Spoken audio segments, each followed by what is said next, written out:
encantada de saludar y bueno, aquí estoy con algunos de mis libros. Tenemos por aquí 44 poemas para leer con niños. Es una antología que ya tiene bastantes años, que me puso muy contenta que me pidieran y que me hizo darle muchas vueltas al concepto de antología. Hay muchos libros de recopilaciones para niños y niñas.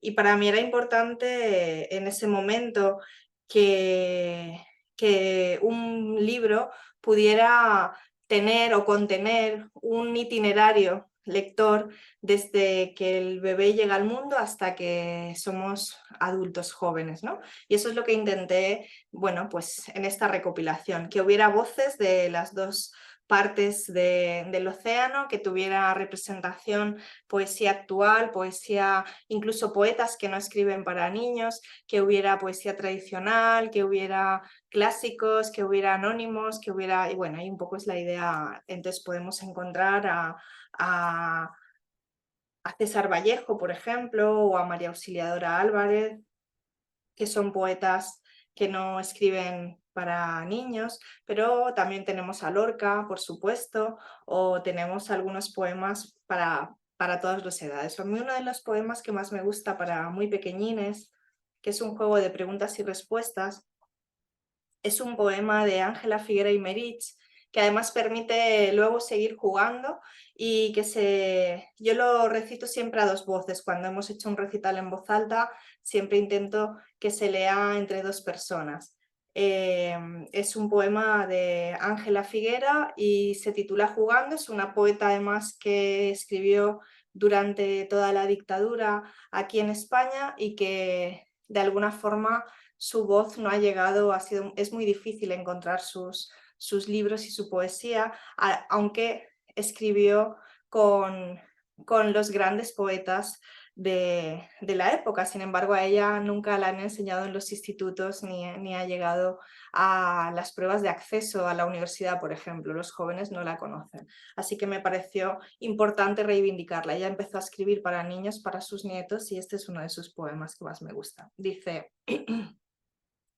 redonda la luna y redondo el sol, redonda la bola, redondo el balón, redonda la fresa, redondo el fresón, redonda la rosca, redondo el roscón, redonda la lima, redondo el limón, redonda la plaza, redondo el balcón, redonda la torre, redondo el reloj, redonda tu cara, redondo mi corazón. Tu corazón no es redondo. ¿Tú lo ves? Claro que no. Entonces, ¿cómo lo sabes? Porque sí, vaya razón. Es mío y sé que es redondo. Pues ya no juego, ni yo. O este otro de Isabel Escudero, Canción para reír y besar, que me gusta mucho también, dice: eso, que no quiero un beso, que quiero tu risa, deprisa, deprisa, tu risa, tu rosa, rosa de tu boca que no se equivoca. Eso, que sí quiero un besito a solas, color de amapola.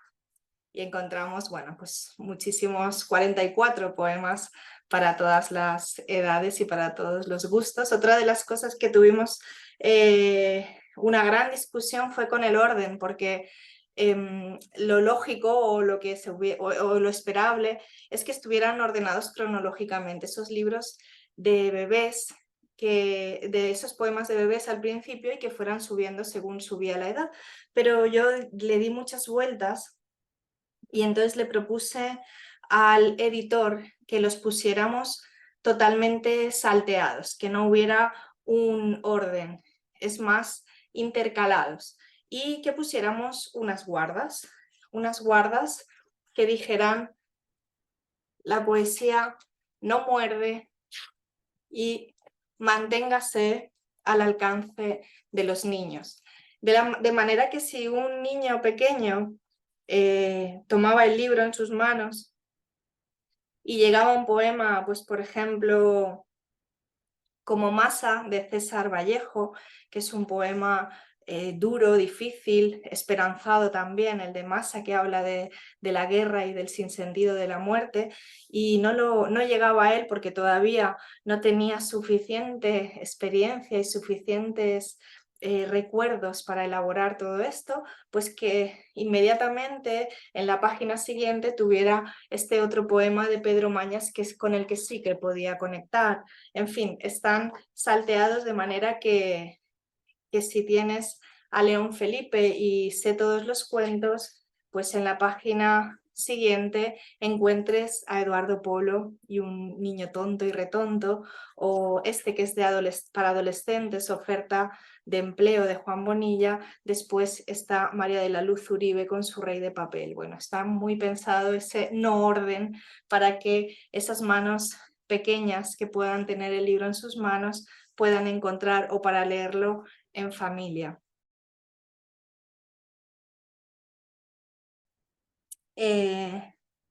Otro libro que habla de lo cotidiano son esta parejita, Hola Mañana, Hola Mi Luna, que han salido a buen paso y que hablan del día a día de los bebés. Ese bebé que inicia el camino cuando sale el sol y que termina su historia cuando sale la luna. Son libros también muy pensados porque tengo la suerte, la gran suerte de poder conversar con los bebés y compartir la lectura con ellos. Trabajo con personas de todas las edades y puedo de alguna forma testar mis textos, mis libros, contarlos y cantarlos, y son libros que están muy pensados, muy rítmicos también, para que puedan acompañar con la voz y con el cuerpo, porque además cuando son tan pequeños acompañan esa fase sensiomotora de Piaget, acompañan con todo su cuerpo, así que hablan pues de las cosas que interesan a los bebés. Este yo también lo suelo canturrear, y tenemos pues la pareja el día y Hola Mi Luna, que cuenta el viaje en la noche, que comienza cuando sale la luna y que termina cuando sale el sol, que dice así. Hola mi osito, tan dormilón. Hola pantuflas, hola canción. Hola este cuento, hola la manta, hola las luces, brillan y bailan. Hola este beso, bebo del vaso. Hola la cama, después me tapo. Hola mi luna, hola la estrella, hola la noche, sueña que sueña. Sueña que sueña, llegó a un castillo, desde el cohete todo amarillo. Hola sirena, hola dragón, en un barquito yo ya me voy. Adiós mi luna blanca y pequeña, adiós los sueños y las estrellas. Abro los ojos, vuelvo a la cama. Hola mi mundo, hoy es mañana. Son textos pues para muy chiquitines que hablan de las cosas que les importan. Siempre son rítmicos, siempre son canturreables.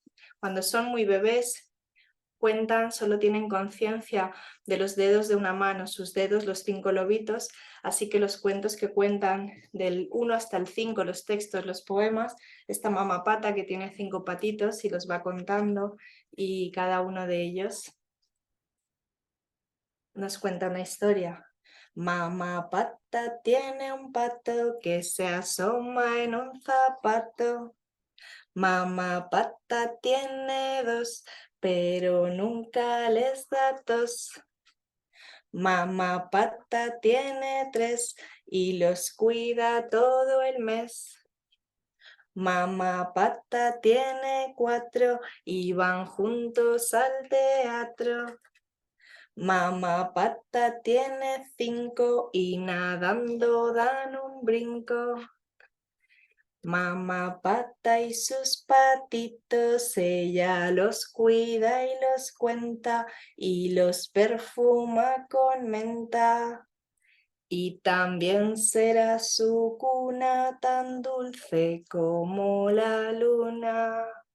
Y cuentan el 1 hasta el 5. Después están los que combinan lo tradicional, las retahílas corporales y las canciones, y llevan su propia canción, esta colección de La Cereza que les gusta tanto, tanto, tanto, que están todas basadas en la tradición oral. O estas estos dos nuevas colecciones que han salido hace poquito, que tienen algo que les fascina. A mí me gusta mucho cuando el libro ofrece la posibilidad de participar, cuando el bebé todavía no sabe leer, casi que hasta los 3 años no hay una identidad definida, así que necesitan ese espejo que les diga quién es, que los mire, que les digan, que les cuenten, que les nombren el mundo, que les toquen. Y el libro, es ese libro que tiene un factor de participación, de sorpresa o de asombro, que convierte el libro en un objeto fácilmente identificable como amigo, algo amigable, para que el objeto libro consiga tener un hueco en esa relación con el lenguaje y con la futurísima lectoescritura, que para muchos niños y niñas puede llegar a ser una tortura. Si no aprendemos a amar el libro antes de llegar a controlar el lenguaje escrito y leído, pues todos este tipo de libros son una fórmula de asombrarlos y de maravillarlos. Por ejemplo, La casa del caracol o La casa del pajarito, lo que tienen es una página al final que les levanta a todos esa cara de asombro y de maravilla. Y bueno, son también pues muy canturreables. Tenemos aquí al pajarito: ramita, ramita, un poco de barro, hojitas, 2 flores y mucho cuidado. Un palo, una brizna, hilo de un zapato, la lana suave de un gorro morado. Y así poco a poco mamá va trenzando, la casa es el nido de un huevito blanco. Va y ven en la copa del frondoso árbol, el huevo se rompe, pajarito blanco. Como tiene hambre, ya nace piando, mamá lo alimenta con mucho cuidado. Pajarito crece, ya no es color blanco, pajarito canta, qué dulce su canto. Él quiere ser viento, despeinar al prado y salta del nido y se va volando. Bueno, pues son esos libros para sorprender o para compartir, que hay que observar, tocar, colores limpios y con un texto rítmico. La casa del caracol es redonda como el sol, con las paredes de rayas para que nunca te vayas. Cuando su casa se moja, teme que todo se encoja. Aunque prefiere que llueva, su casa parece nueva. Le gustan las hojas verdes, por eso siempre las muerde. Caracol anda muy lento, pero siempre está contento. La casa del caracol es redonda como el sol.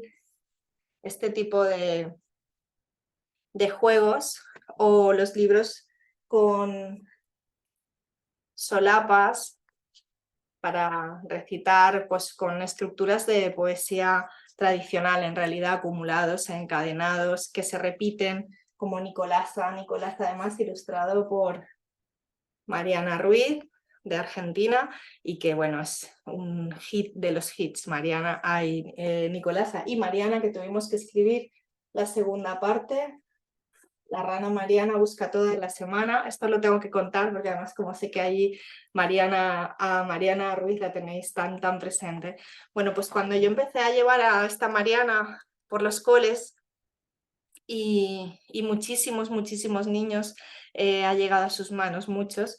Es un texto muy rítmico que les encanta y además les gusta a muy pequeñines, yo lo cuento desde 2 añitos y también a los más mayores, 6, 7, porque tiene texto, tiene bastante texto, pero como tiene una fórmula tan pensada que se repite en las páginas, pues a los pequeñines los engancha por ahí. Todas las páginas comienzan y terminan igual, pero luego tiene 8 versos en cada doble página que describen al animal en concreto de una forma pues muy especial, muy poética. Así que gusta pues a todos, a casi todas las edades. Yo lo llevaba por las escuelas y siempre comenzaba igual, que es una ranita muy despistada, que tiene una amiga, que es su mejor amiga, que es una ballena que se llama Nicolasa y que como es tan despistada, pues decide buscar llamando a cada puerta porque en alguna vivirá y sale muy contenta porque es muy optimista. Este texto, en esta edición, ya tiene 2 versos que añadimos posteriormente, porque en realidad el libro comenzaba, sale buscando el camino, llamando de casa en casa, no sabe la dirección de su amiga Nicolasa. ¿Vivirá Nicolasita tras la piedra chiquitita? Tras la piedra chiquitita vive un piojo pequeñín. Bueno, aquí describe a cada animal. Tiene zancos de madera y es experto en violín. Ensaya mañana y tarde metido en un calcetín. Le responde a voz en grito poniéndose un peluquín. Hay que llamar. Toc, toc, toc, toc, toc. Esto les encanta. Pasa, pasa, pasa. Aquí está mi casa. Como puedes ver, no soy Nicolasa. Y todas las páginas se presentan igual. Los animales cada vez son más grandes. Sale buscando el camino, llamando de casa en casa. Aquí vive la ardilla. Luego está el halcón, que tiene un barco de azucenas y unos zapatitos de aire. O el oso, que es muy dormilón y trenza ramitas de sueños y tiene un gramófono donde suenan los rayos de sol. Bueno, pero todos tienen esa fórmula que les encanta. Lo que sucede con este libro es que, como os decía, le tuvimos que añadir 2 versos porque en todas las escuelas donde iba los niños y las niñas se fijan muchísimo en todo. Así que estamos todo el cuento buscando a Nicolasa, que al final obviamente es el animal más grande de todos, el que encuentra debajo del mar, que es esta ballena Nicolasa que Mariana hizo tan divertida. Pero el nombre de la rana no salía en ningún lugar, así que me decían, ¿y cómo se llama la rana? ¿Y cómo se llama la rana? Hasta que un día estuve en una escuelita que era un CRA, es decir, un cole rural donde los niños estaban juntos y había niños de 3 años hasta 12. Era un cole muy chiquitín que tendría pues unos 17 niños y estaba contando y entonces en esas sesiones lo que hago es mezclar para más chiquitines y para más mayores. Y una de las pequeñas, la pregunta que siempre me hacían, ¿y cómo se llama la rana? Yo tenía el libro así en las manos y una de las mayores que estaba tras ella, debería tener 10 u 11, dijo, bueno, pues si ella es Mar Venegas, yo, dice, la rana será Mariana. Claro, que pone ahí Mariana Johnson. Entonces cuando llegué a casa le escribí a Mariana y a la editora, dije, bueno, creo que tenemos que poner el nombre de la rana en el libro. De hecho, le añadimos estos 2 versos. Esta es la rana Mariana, se va de buena mañana, para que no quedara dudas. Pero es que además en honor a esto que me dio tantísima risa de que bautizaron a la rana, que además rima con Mariana, le hicimos su segunda parte. La rana Mariana busca todas las semanas, son los mismos personajes, porque otra cosa que me decían es, vemos todas las casas, desde el piojo hasta la ballena, ¿y dónde vive Mariana? La casa de Mariana no la podemos conocer, así que hicimos este segundo libro, donde efectivamente empezamos en la casa de la ballena Nicolasa, pero terminamos en la casa de Mariana. En este caso, en lugar de una sola solapa, son muchas solapas que hay que levantar para buscar un dedalito que se le ha perdido. Y bueno, pues Mariana, la rana Mariana, tiene su libro gracias a Mariana, la ilustradora.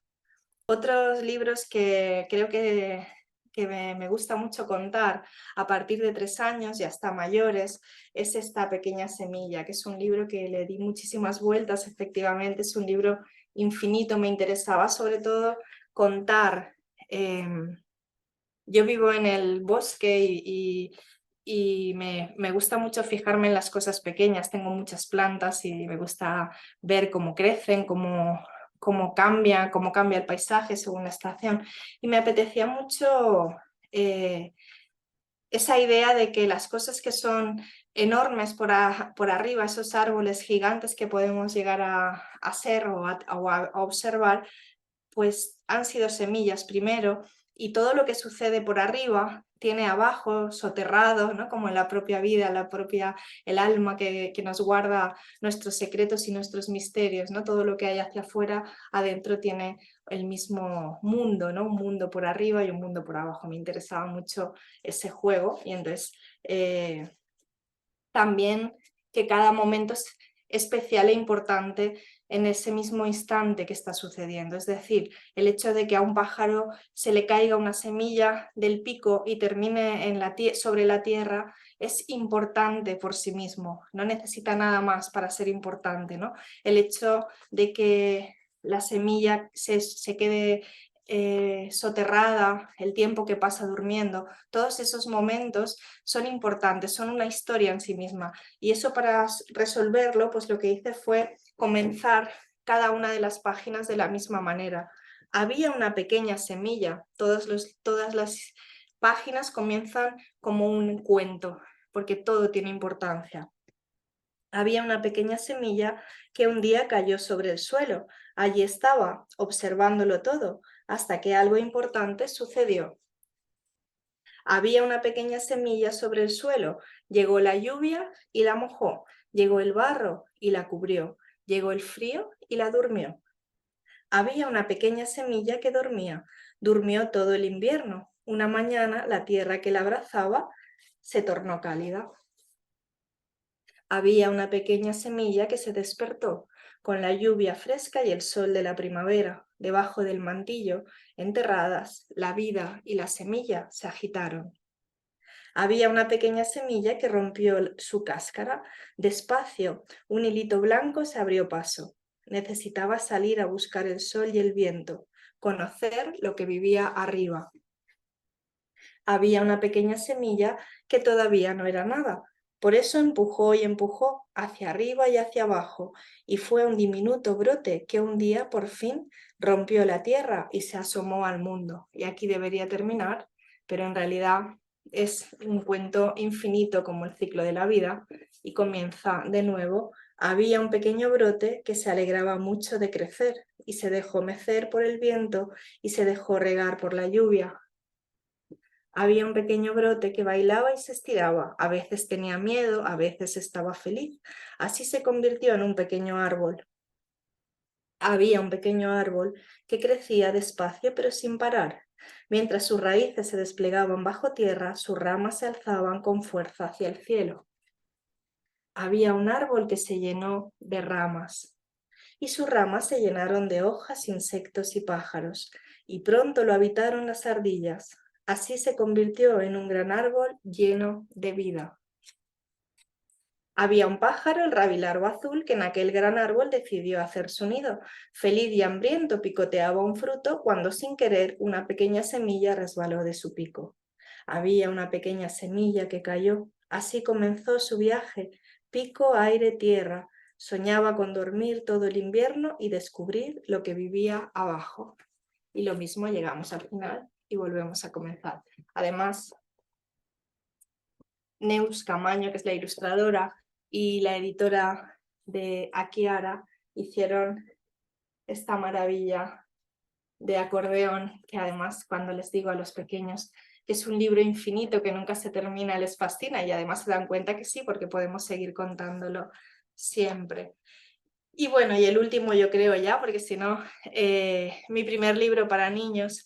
Este fue el inicio de de todo, de cuando comencé a escribir para mi hijo además, porque efectivamente yo ya tenía algún libro publicado para adultos y, y Yago, que en ese momento pues era muy pequeñín, me preguntaba que qué estaba escribiendo, yo le leía mis poemas de adultos y me decía, no he entendido nada, así que intenté buscar una forma de conectar con él. Está escrita en primera persona y en masculino, porque lo escribí pensando en que era él, era su voz. Quise sobre todas las cosas que fuera su voz, lo que a él le hacía risa, lo que a él le hacía... Incluso siempre les cuento a los niños que es un libro basado en hechos reales, y es que esta madre cotorra, que es una de las fuerzas de lo poético, lo íntimo, lo individual se convierte en universal.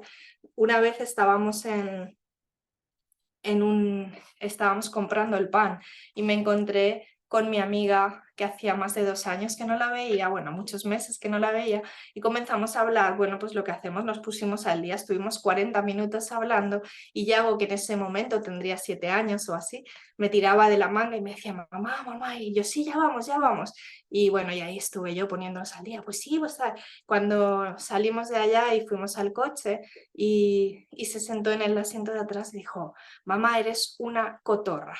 Y cuando llegué a casa, lo que hice fue escribir el primer poema de este libro, La madre cotorra.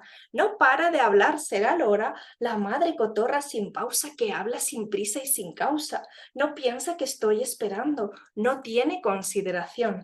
Si encuentra una amiga en el horno, ya sé que me toca, plantón. Me salen raíces al suelo y ramas entre los tendones. Ella hablando por los codos y yo anidando gorriones. Sigue hablando sin pararse. Construyen los ratones una casa y su balcón con la puerta en mis talones. Prosigue su bla, bla, bla, bla. Sonriendo gesticula. Llega un dragón a mis ramas a hacerse la manicura. Pasan años, hasta siglos, vuelven las eras glaciales, nos invaden los marcianos con sus naves espaciales. Ya no lo soporto más. ¿Cómo se puede hablar tanto? Me montaré en el dragón y me iré de aquí volando. O este padre jabalí que ronca cuando se hace la siesta, o el abuelo tortuga. Mi abuelito ya es tortuga. Él tenía muchos años, caminaba muy despacio, no quería hacerse daño. Un martes se cansó tanto que ya no quiso seguir. Vino la muerte ese día a llevárselo de aquí, cogiéndolo con cuidado. La muerte lo llevó al mar. Yo siempre llevo mis gafas por si lo puedo encontrar, y en la orilla de la playa le hago un castillo de arena. Quiero que tenga mi abuelo en el mar su casa nueva.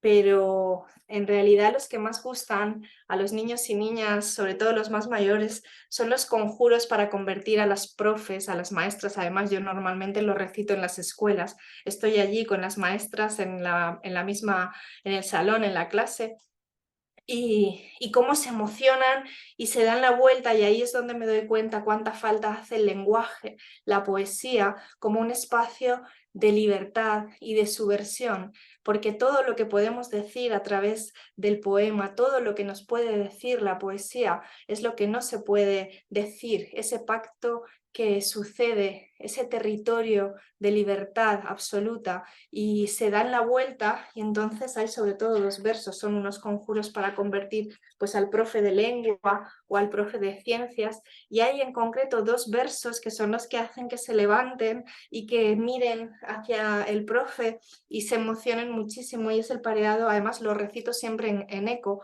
ellos me ayudan, yo recito un verso y ellos repiten. Entonces cuando digo historia y geografía, ellos repiten historia y geografía, pero cuando digo las va a estudiar tu tía, esto es la revolución.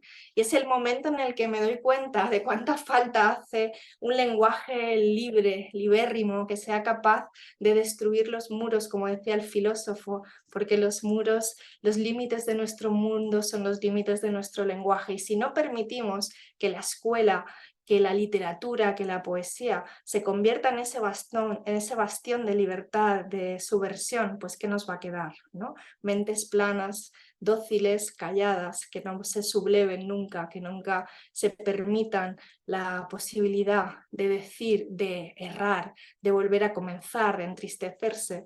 Yo recuerdo una niña de unos 11 años al terminar el recital que me dijo en 2 palabras lo más hermoso que me han dicho nunca de la definición que yo llevo 50 años buscando y que todavía no he conseguido definir con lenguaje. Ella me la definió en 2 palabras. Me dijo, me has hecho reír y llorar a la vez. Eso debe de ser la relación con la literatura y con la poesía, con los libros, lo que yo busco cuando escribo y sobre todo lo que me interesa, ¿no? De ese juego entre el libro y la infancia.